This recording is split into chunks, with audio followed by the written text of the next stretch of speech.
Lecture में हम लोगों ने अरिथमेटिक प्रोग्रेशन में टर्म्स की टोटल करना सीखा था। इसके लिए हम लोगों ने एसएन के फॉर्मूले यूज़ किए थे। एसएन के दो फॉर्मूले होते हैं। अगर हमें फर्स्ट टर्म, लास्ट टर्म और टर्म की पोजीशन मतलब एन, कितने एन हैं, अगर ये पता होते हैं हमें, तो हम लोग हमारा शॉर्टकट वाला फॉर्मूला यूज़ करते हैं, जिसका नाम जो फॉर्मूला हमारा S n is equal to n upon two in bracket a plus N.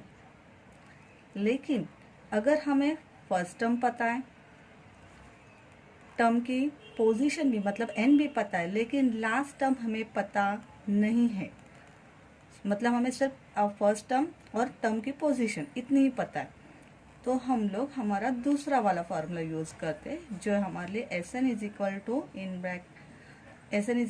Upon two in bracket 2a plus फिर से in bracket n minus 1 d. तो ये दोनों में से कोई भी फॉर्मूला हम लोग यूज़ कर सकते हैं। इसी एक्सरसाइज के तरफ हम लोग आगे बढ़ते हैं। इसमें क्वेश्चन नंबर 4 है, in an AP 19 term is 52 and 38 term is 128, find the sum of first 56 term. Okay, AP दिया है, उसमें से 19 टर्म कितनी हमारी 52, तो लिख लेते हम लोग गिवन में term 19 is equal to 52, then 38 term मतलब टर्म 38 इज इक्वल टू 128, और हमें क्या फाइंड आउट करना है, सम ऑफ फर्स्ट 56 टर्म मतलब S56 is equal to question mark. ये हमें पता नहीं, ये हमें फाइंड आउट करना है। ओके, तो आंसर को स्टार्ट करते हैं हम लोग। सबसे पहले हमें यहाँ पे दिख रहा है कि टर्म 19 की वैल्यू हमें पता है, टर्म 38 की वैल्यू हमें पता है, तो हम लोग कौन सा वाला फार्मूला यूज़ करेंगे, हमारा पुराना वाला फार्मूला TN का हमारा फार्मूला होता है TN is equal to A plus in bracket n minus 1 d. यहाँ पे लिख लेंगे हम लोग फार्मूला करके। फिर हमें कौन सी टर्म दी हुई है यहाँ पे उन लोगों ने, T19, A n की जगह पे क्या डाल देंगे हम लोग 19 माइनस 1 डी। ये ऐसे ही आएगा 19 माइनस 1 18D, और टर्म 19 की वैल्यू कितनी है हमारी 52, तो उसको रख के हम लोग आगे बढ़ते हैं। इसको इक्वेशन नंबर 1 करके छोड़ दो। इसी फॉर्मूला में हम लोग हमारा टर्म 38 भी पुट आउट कर सकते हैं। Term 38 is equal to A plus n कितना है हमारा 38 minus 1 is equal to multiply by d. फिर 38 माइनस 1 37D, और टर्म 38 की वैल्यू कितनी हमारी 128, तो उसको भी पुट आउट कर लिया हम लोगों ने और इसको लिख दिया इक्वेशन नंबर 2। अभी हमारे पास दो इक्वेशन तो आ गए। इन दोनों इक्वेशन को अगर हम लोग ऐड करेंगे, एडिंग बोथ द इक्वेशंस, क्या क्या ऐड करना है हमें, first equation A plus 18D, दूसरा equation A plus 37D। A plus 18D की वैल्यू है हमारे पास 52 और A प्लस 37D की वैल्यू है हमारे पास 128। अगर हम लोग दोनों को ऐड करते हैं तो हमें मिल जाता है A plus A 2A, 18 plus 37 55D, और 128 प्लस 52 इज इक्वल टू 180। इसको हम लोग इक्वेशन नंबर 3 करके लिख लेते हैं। तो चलो, हमारे पास एक नई वैल्यू आ गई कि 2A plus 55D is equal to 180। अभी हमें जो फाइंड आउट करना है वो देते हम लोग। हमें क्या फाइंड आउट करना था, S56। यहाँ पे SN का फॉर्मूला यूज करते हैं हम लोग। SN का हमारा फॉर्मूला क्या होता है, यहाँ पे उन लोगों ने देखो हमें बोला है कि sum of first 56 term find out करो। हमें यहाँ पे कहीं पे भी A पता नहीं है ना D पता है, तो हम लोग ऑब्वियसली हमारा सेकंड वाला फॉर्मूला या SN is equal to n upon two 2A plus n minus 1 d, यही वाला फॉर्मूला यूज़ करेंगे, क्योंकि ये वाला फॉर्मूला यूज़ करने के लिए हमें compulsory first term last term पता होनी चाहिए। यहाँ पे हमें कुछ भी नहीं पता, इसलिए हम लोग हमारा ये सेकंड वाला फॉर्मूला यूज़ करेंगे। यहाँ पे लिख लेते हैं हम लोग SN is equal to n upon two in bracket 2A plus फिर से in bracket n minus 1 d. यहाँ पे लिख लेते हैं हम लोग बाजू में फॉर्मूला। तो हमें यहाँ पे कौन सी टर्म फाइंड आउट करनी है, 56, टर्म 56। इनकी जगह पे हम लोग डाल देंगे 56 ए हमें पता नहीं, उसको वैसे ही छोड़ दो। यहाँ पे भी ब्रैकेट के अंदर 56 माइनस 1 मल्टीप्लाई बाय डी, ये तो हम लोग निकाल सकते हैं 56/2। ये इवन नंबर है तो ये तो डिवाइड हो ही सकता है। 56 डिवाइड बाय 2 करोगे तो हमें मिल जाएगा 28। 2a 56 माइनस 1 करोगे तो हमें मिल जाएगा 55d। ओके, अभी ध्यान से देखना, 2a प्लस 55d, यहाँ पे हमें कुछ भी ना a पता है ना d पता है, लेकिन 2a प्लस 55d की वैल्यू कितनी आती है 180, और ये कहाँ से पता चल रहा है हमें थर्ड से, तो इसकी जगह पे हम लोग 180 लिख लेते और यहाँ पे लिख देते हैं फ्रॉम थर्ड।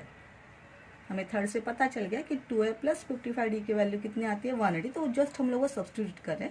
अभी 180 मल्टीप्लाई बाय 28 कर देंगे हमें, तो हम लोगों को मिल जाएगा 5040।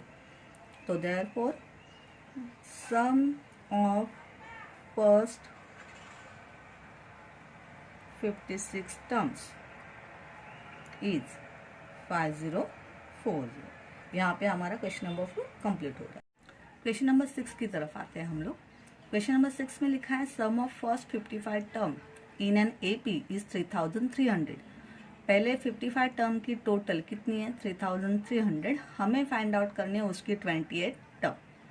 ओके, तो यहाँ पे हम लोग लिख लेते हैं सम ऑफ फर्स्ट 55 टर्म, मतलब S55 इज इक्वल टू 3300, और हमें क्या फाइंड आउट करना है टर्म 28, इसकी वैल्यू हमें फाइंड आउट करनी, मतलब दो फॉर्मूले यूज होंगे हमारा, एक SN का और एक TN का। SN में देखो यहाँ पे हमें कुछ पता है क्या, फर्स्ट टर्म कौन सी है, लास्ट टर्म कौन सी है, नहीं पता है, इसलिए हम लोग हमारा सेकंड वाला फॉर्मूला यूज करेंगे। हमारा सेकंड वाला फॉर्मूला क्या था, SN is equal to n/2 in bracket 2a plus फिर से in bracket n-1 d, bracket close. तो हमें n पता है, n कितना है हमारा 55 लिख दिया, जहाँ जहाँ पे n है वहाँ पे 55 लिखेंगे हम लोग। हमें a नहीं पता इसलिए 2a वैसे ही लिखा, n की जगह पे फिर से एक बार मैंने 55 डाल दिया -1 मल्टीप्लाई बाय d भी हमें पता नहीं है तो वैसे ही रख दिया हम लोगों ने। हाँ, लेकिन S55 की हमें वैल्यू पता है, कितनी S55 की वैल्यू 3300। 55/2, 55 हमारा ऑड नंबर है तो 2 से तो डिवाइड नहीं होगा, इसलिए उसको वैसे ही रखा है। यहाँ पे 2a प्लस 55 माइनस 1 54d। तो चलिए ये भी हमें पता चल गया। अभी 55/2 है, 55 को तो 2 से हम लोग डिवाइड नहीं कर सकते, लेकिन अगर हम लोग 2a प्लस 54d को 2 से डिवाइड कर देंगे, हम लोग इसको डिवाइड कर रहे, तो हमें मिल जाएगा 55 ऐसे ही रखेंगे हम लोग। 2a डिवाइड बाय 2 करोगे तो हमें मिल जाएगा a, और 54 डिवाइड बाय 2 करोगे तो हमें मिल जाएगा 27d। बस इसका हम लोग यहाँ तक ही सॉल्व कर सकते, इसको ऐसे ही छोड़ के हम लोग इक्वेशन नंबर 1 लिख के आगे जाते हैं। तो इसको थोड़ा हम लोग कर सकते हैं आगे। ये जो 55 वाला जो मल्टीप्लाई में है, यहाँ पे हम लोग उसको डिवाइड कर सकते हैं, तो हमें मिल जाता है a plus 27d, a plus 27d। तो 3300 डिवाइड बाय 55 हम लोग कर देंगे तो हमें मिल जाता है 60। इसको हम लोग लिख सकते हैं इक्वेशन नंबर 1। इसमें हम लोग और आगे नहीं जा सकते क्योंकि हमें ना यहाँ पे a पता है ना हमें d पता है, सिर्फ इन दोनों की वैल्यू हमें पता चलेगी। ओके, अभी हमें फाइंड आउट क्या करना है टर्म 28, तो TN का फॉर्मूला यूज करेंगे हम लोग। हमारा TN का फॉर्मूला क्या होता है, a plus in bracket n-1 d। यहाँ पे लिख लो फॉर्मूला, यहाँ पे ऊपर भी मैं लिख देती हूँ फॉर्मूला। ओके, तो TN का हमारा फॉर्मूला क्या होता है, a in plus in bracket n-1 d। तो हमें कौन सी टर्म फाइंड आउट करनी है 28, तो टर्म 28 लिख दिया। हमें अभी तक a पता नहीं है, छोड़ दो उसको, इनकी जगह पे हम लोग 28 यूज करेंगे -1 मल्टीप्लाई बाय d। a वैसे ही रखा, 28 माइनस 1 27 मल्टीप्लाई बाय d, ये होगी हमारी टर्म 28। देखो यहाँ पे भी a प्लस 27d आ गया, इसकी वैल्यू हमें पता नहीं है, ना a पता है ना d पता है, लेकिन a प्लस 27d करोगे तो कितना आ जाता है 60, ये हमें पता है। इसलिए a प्लस 27d की जगह पे हम लोग क्या डाल देंगे 60, और यहाँ पे लिख देंगे फ्रॉम इक्वेशन ओके, तो कंप्लीट हो गया। देयरफॉर टर्म 28 कितनी हो गई हमारी 60। हमारा आंसर कंप्लीट। हम लोग क्वेश्चन नंबर 9 की तरफ आते हैं। क्वेश्चन नंबर 9 में लिखा है 9 term of N AP is 0। देखो क्या दिया उन्होंने, 9 term of N AP is 0। हमें दिया हुआ है टर्म 9 क्या है हमारी 0। देन प्रूव दैट 29 टर्म, हमें प्रूव क्या करना है कि हमारी 29 term T29 is twice the 19 term. ये 19 टर्म के कैसी है, ट्वाइस। ट्वाइस मतलब क्या होता है, डबल। तो हमें ये प्रूव करना है। यहाँ पे देखो कुछ फाइंड आउट नहीं करना है, हमें ये प्रूव करना है कि term 29 is equal to term 19 multiply by 2।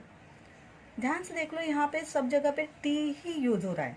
यहाँ पे कहीं पे सम हमें फाइंड आउट करना नहीं है, तो एस एन का फॉर्मूला तो यूज नहीं होगा, सिर्फ हमारा टी एन का फॉर्मूला यूज होगा। टी एन का फॉर्मूला होता है a plus in bracket n minus 1 d. यहाँ पे फॉर्मूला लिख लेंगे हम लोग। तो सबसे पहले क्या दिया उन लोगों ने हमें, T9। तो T9 को यूज करके हम लोग, तो टर्म 9 का फॉर्मूला ए हमें पता नहीं है, उसका वैसे ही रख दो। n की जगह पे 9 डाल दिया हम लोगों ने, -1 multiply by D. A 9 minus 1 8 D. और T9 की वैल्यू हमें पता है, T9 की वैल्यू कितनी है हमारी 0, तो उसको रख दिया।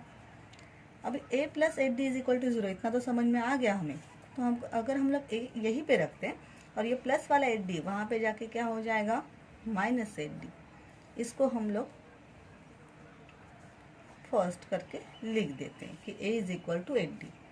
नेक्स्ट उन्होंने हमें क्या दिया था, टर्म 29।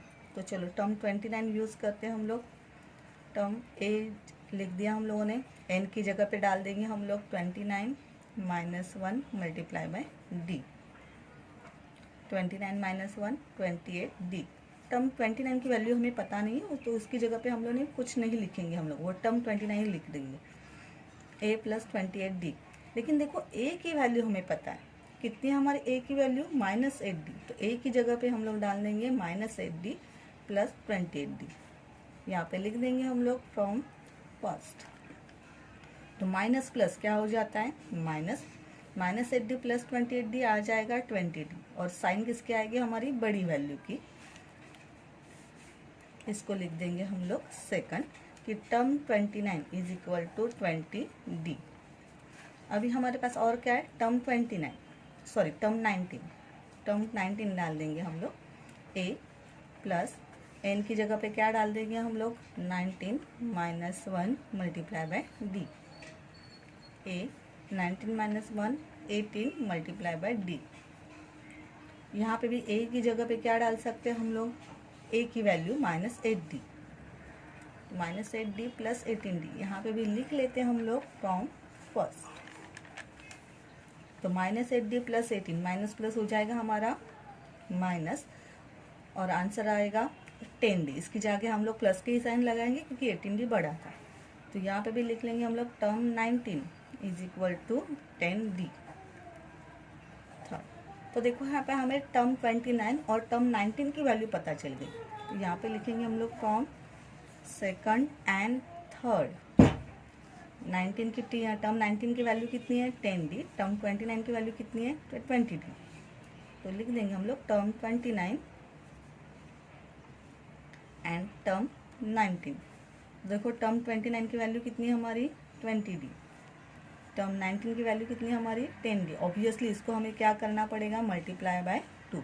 तो ये प्रूव हो गया हमारा कि term 29 is equal to term 19 multiply by 2। तो लिखेंगे हम लोग therefore term 29 is equal to term 19 multiply by 2 is proved. इसी एक्सरसाइज का क्वेश्चन नंबर 7 देख रहे हैं हम लोग। ये थोड़ा सा IMP क्वेश्चन है, इसको थोड़ा ध्यान से समझना। क्वेश्चन में लिखा है in an AP sum of 3 consecutive term. देखो यहाँ पे क्या लिखा है, sum of 3 consecutive terms. 3 consecutive term की सम मतलब टोटल कितनी दिया उन लोगों ने हमें, 27। एंड देयर प्रोडक्ट मतलब मल्टीप्लीकेशन, वही 3 कंसेक्यूटिव टर्म्स का मल्टीप्लीकेशन कितना आ रहा है, फाइंड आउट 4। हमें वो टर्म फाइंड आउट करनी। क्वेश्चन में लेकिन नीचे लिखा है assume that 3 consecutive terms in AP are A minus d, A and A plus d. ये 3 कंसेक्यूटिव टर्म उन्होंने हमें दे के रखी है लेकिन इस फॉर्म में। ओके, तो यहाँ पे लिख लेते हैं हम लोग let A minus d, A plus d are consecutive terms in an AP। तो सबसे पहले उन्होंने हमें क्या बोला था, यहाँ पे उनकी क्या है, सम। सम मतलब टोटल। तो यहाँ पे लिख लेंगे हम लोग as per first condition. First condition के हिसाब से इनकी टोटल, इन तीनों टर्म की टोटल कितनी हमारे 27। तो इनको प्लस कर लेते हैं हम लोग, A minus d plus A plus A plus d is equal to 27। Bracket को ओपन कर लेंगे हम लोग, A minus d plus A plus d is equal to 27। यहाँ पे देख लो ये माइनस डी है, ये प्लस डी है। तो माइनस डी प्लस डी क्या हो जाएगा हमारा कट, हमें मिल जाएगा A प्लस A मतलब total 3A is equal to 27। A is equal to 27, multiply वाला 3 यहाँ पे हो जाएगा डिवाइड और हमें मिल जाएगा A इज इक्वल टू 9। इसको बॉक्स करके छोड़ देते हम लोग। फिर उनकी सेकंड कंडीशन क्या थी, एज पर सेकंड कंडीशन इनकी सेकंड कंडीशन थी देयर प्रोडक्ट। उन 3 कंसेक्यूटिव टर्म का प्रोडक्ट कितना है, 504। प्रोडक्ट मतलब हम लोग उन तीनों टर्म को क्या करेंगे, मल्टीप्लाई। ओके, तो करते हैं हम लोग। हमारी पहली टर्म थी A minus d, multiply bye दूसरी टर्म थी A और तीसरी टर्म थी हमारी A प्लस डी। इनको मल्टीप्लाई किया हम लोगों ने, डॉट डाला मतलब हम लोगों ने क्या कर दिया, मल्टीप्लाई। तो हमें कितना मिल जाएगा, 504। ओके, तो यहाँ पे A की वैल्यू तो हमें पता है कितनी, हमारी A की वैल्यू 9। तो A की जगह पे 9 डाल देते हैं हम लोग, 9 माइनस डी मल्टीप्लाई बाय सिर्फ 9 multiply by 9 plus d is equal to 504। यहाँ पे ये मल्टीप्लाई वाला 9 यहाँ पे जाके क्या कर देंगे हम लोग, डिवाइड। तो 504 डिवाइड बाय 9, यहाँ पे बच गया हमारे पास 9 minus d multiply by 9 plus D. अगर 504 को 9 से डिवाइड कर देंगे तो हमें मिल जाएगा 56। और ये हमारा 9 minus d multiply by 9 plus D. यहाँ पे देखो हम लोग हमारा एक पुराना वाला फॉर्मूला या पुराना वाली आइडेंटिटी यूज कर सकते हैं। यहाँ पे हम लोग ऊपर सॉल्व कर लेते हैं।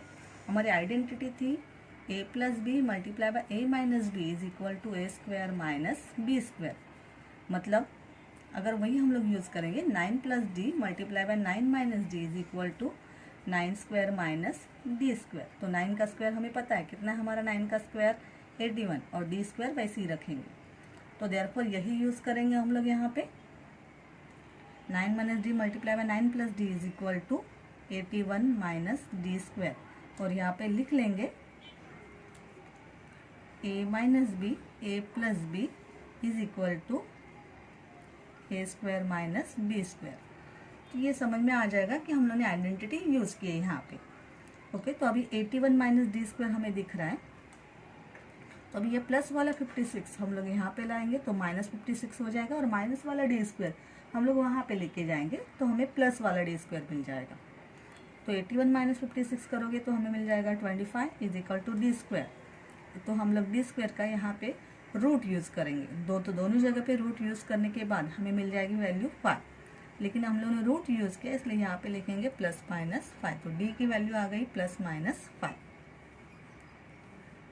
यहाँ पे हम लोग लिखेंगे using root of both side. दोनों साइड का हम लोगों ने क्या यूज़ किया, रूट। ओके, तो अभी हमें ए भी पता चल गया, डी भी पता चल गया। तो हम लोग वो 3 टर्म फाइंड आउट करेंगे। लिखेंगे if a is equal to 9 and d is equal to plus 5। पहले डी हम लोग ने क्या उठा रहे हैं यहाँ पे, प्लस 5। तो हमारी फर्स्ट टर्म क्या थी, ए माइनस डी। तो ए की जगह पे तो 5 आ जाएगा, सॉरी ए की जगह पे 9 आ जाएगा और डी की जगह पे आ जाएगा 5। 9 माइनस 5 4। सेकंड टर्म थी हमारी ए, तो ए की जगह पे आ जाएगा हमारा 9 और थर्ड टर्म थी हमारी ए प्लस डी। तो 9 प्लस 5 14। तो अगर A 9 है और D 5 है तो ये वैल्यू आ रही है। अगर वहीं पे A हमारा तो 9 ही रहेगा, लेकिन अगर D हमारा -5 होगा तो A माइनस D, तो 9 माइनस D की जगह पे कितना यूज़ करेंगे हम लोग, -5, तो 9 माइनस -5 प्लस 5 हो जाएगा, 9 प्लस 5 14 मिल जाएगा। सेकंड टर्म तो हमारी A ही है तो वही रहेगी 9। Third term A plus D, 9 plus in bracket -5, D की जगह पे देखो हम लोग -5 यूज़ करें तो 9 माइनस 5 आ जाएगा 4। तो देखो टर्म्स तो वही है, सिर्फ उनकी पोजीशन बदल रही है, बाकी टर्म्स तो वही है हमारी। तो देयरफॉर हम लोग क्या लिखेंगे, द रिक्वायर्ड टर्म्स आर 4, 9, 14 और 14, 9, 4। इसी एक्सरसाइज का क्वेश्चन नंबर 8 देख लेते हैं हम लोग। यहाँ पे लिखा है फाइंड 4 कंसेक्यूटिव टर्म्स। हमें क्या फाइंड आउट करनी है, 4 consecutive terms in an AP कुछ सम इज 12। वो 4 कंसेक्यूटिव टर्म्स की सम मतलब टोटल कितनी है 12, and sum of third and fourth term is 14। और थर्ड और फोर्थ टर्म को अगर हम लोग प्लस कर देंगे हमें कितना मिल जाएगा 14। ओके, यहाँ पे भी हम लोग अज्यूम कर लेते हैं कि 4 consecutive terms in AP are A minus d, a plus d and A plus 2D। Okay, तो ये हमारी 4 कंसेक्यूटिव टर्म है। यहाँ पे भी हम लोग लिख लेते हैं पहले, let A minus d, a plus d, A plus 2D are consecutive terms in an AP. तो हमारी पहली कंडीशन, हमारी फर्स्ट कंडीशन क्या बोली थी उन लोगों ने कि हुज सम इज 12। जो 4 कंसेक्यूटिव टर्म है उन सबको प्लस कर दो, हमें कितना मिल जाएगा 12। तो ओके, तो चारों टर्म्स हम लोग ले लेते हैं। हमारी फर्स्ट टर्म थी A माइनस डी, दूसरी टर्म थी A, तीसरी टर्म थी हमारी A प्लस डी और लास्ट टर्म थी हमारी A प्लस 2D। ऐसे टोटल 4 टर्म थी, चारों टर्म को टोटल प्लस कर दो, हमें मिल जाएगा 12। यहाँ पे ब्रैकेट ओपन कर देते हैं हम लोग, A minus d plus a plus d plus A plus 2D is equal to 12। यहाँ पे याद रखो या यहाँ पे ध्यान दो, माइनस डी और ये प्लस डी ये कट कैंसिल आउट हो जाएगा। यहाँ पे A plus A plus A plus A total मिल गया हमें 4A और 2D, ये तो कट आउट या कैंसिल आउट नहीं हो रहा है तो उसको वैसे ही रख देंगे हम लोग, 4A plus 2D is equal to 12। ध्यान से देखोगे तो समझ में आएगा, ये सब 2 के टेबल में आने वाले फिगर्स है तो उसको हम लोग 2 से डिवाइड कर देते हैं। 2 2 जा 4, इसको 2 से डिवाइड कर दो, इसको 2 से अगर हम लोग डिवाइड करेंगे तो 2 1 जा और 2 6 जा। यहाँ पे लिख देते हैं हम लोग डिवाइडेड बाय 2। कितने से डिवाइड कर दिया हम लोगों ने, 2 से। तो हमें एक इक्वेशन मिल गया 2A plus d is equal to 6। उसी में हमारी सेकंड अगर हम लोग हमारी कंडीशन देखेंगे तो सेकंड कंडीशन लिखा है sum of third and fourth term. सिर्फ थर्ड एंड फोर्थ टर्म को हम लोगों को प्लस करना है, हमें कितना मिल जाएगा 14। तो आते हैं हम लोग हमारी सेकंड कंडीशन पे। एज पर सेकंड कंडीशन हमारी थर्ड टर्म, ये हमारी थर्ड टर्म, ये हमारी फोर्थ टर्म, इनको ही सिर्फ प्लस करना है हमें। A प्लस डी और A प्लस 2D, इनको प्लस करने के बाद हमें मिल जाता है 14। यहाँ पे भी ब्रैकेट ओपन कर दो, A plus d, A plus 2D is equal to 14। यहाँ पे देखो कहीं पे माइनस का साइन नहीं तो कोई माइनस ही नहीं होगा। A plus A 2A, 2D plus D 3D is equal to 14। यहाँ पे देखो कोई 2, 3 और 14 एक टेबल में आते नहीं, इसलिए इसको हम लोग ऐसे ही रखेंगे और इसको लिख देंगे सेकंड, इक्वेशन नंबर सेकंड। अभी हमारे पास 2 इक्वेशन आ गए, इन दोनों इक्वेशन को हमें सॉल्व आउट करना है। हमारे पास पहला इक्वेशन था 2A plus d is equal to 6, दूसरा इक्वेशन था 2A plus 3D is equal to 14। अगर इन दोनों इक्वेशन को हम लोग सब्ट्रैक्ट करते हैं, subtracting the equation first and second. Okay, subtract करने के लिए हमें हमेशा ऊपर बड़ा इक्वेशन रखना पड़ता है। तो ये हमारा बड़ा इक्वेशन है, ये हमारा छोटा वाला इक्वेशन है। तो ऊपर लिखेंगे हम लोग 2A plus 3D is equal to 14 इसमें से सब्ट्रैक्ट या माइनस करेंगे हम लोग 2a plus d is equal to 6। 2a cut हो गया, 3d में से 1d गया, कितना बचा हमारे पास 2d। 14 minus 6 is equal to 8, तो 2d इज इक्वल टू 8। तो d की वैल्यू आ गई 8, मल्टीप्लाई वाला 2 यहाँ पे जाके हो जाएगा डिवाइड, और हमें मिल जाएगा d इज इक्वल टू 4। तो देखो d की वैल्यू हमें पता चल गई। अभी हमें a की वैल्यू सब फाइंड आउट करनी है। इसके लिए d इज इक्वल टू 4 ये हम लोग सब्सटीट्यूट या पुट करेंगे किसी भी एक इक्वेशन में। मैं फर्स्ट इक्वेशन में पुट आउट कर रही हूँ। हमारा फर्स्ट इक्वेशन था 2a plus d is equal to 6। तो 2a हमें पता नहीं है, d की जगह पे डाल दिया मैंने 4 इज इक्वल टू 6। तो 2a इज इक्वल टू 6, ये प्लस वाला 4 यहाँ पे जाके हो जाएगा -4, और 2a इज इक्वल टू 2। तो देयरफॉर a की वैल्यू हो जाएगी 1। तो यहाँ पे हमें d और a दोनों की वैल्यू मिल गई। अभी हमें हमारी वो 4 टर्म फाइंड आउट करनी है। तो therefore the required terms are, हमारी पहली टर्म क्या थी a माइनस डी, हमारी दूसरी टर्म क्या थी a, तीसरी टर्म थी a plus d, and last term थी हमारी a प्लस 2d। तो यहाँ पे हम लोग a और d की वैल्यू पुट आउट करेंगे। तो a minus D is equal to, a की जगह पे डालेंगे हम लोग 1 और d की जगह पे डालेंगे हम लोग 4। तो 1 माइनस 4 -3। सेकंड टर्म है हमारी सिर्फ a, तो a की वैल्यू है हमारी 1। थर्ड टर्म है हमारी a प्लस डी, तो a plus 1 plus 4 is equal to 5। और लास्ट टर्म है हमारी a प्लस 2d, तो a plus 1 2 plus 4 8 is equal to 9। तो हो गया हमारी ये चारों टर्म पूरी। तो हम लोग लिख लेंगे therefore the required terms are -3 1 5 and 9। यहाँ पे क्वेश्चन नंबर 8 हमारा कंप्लीट हो गया।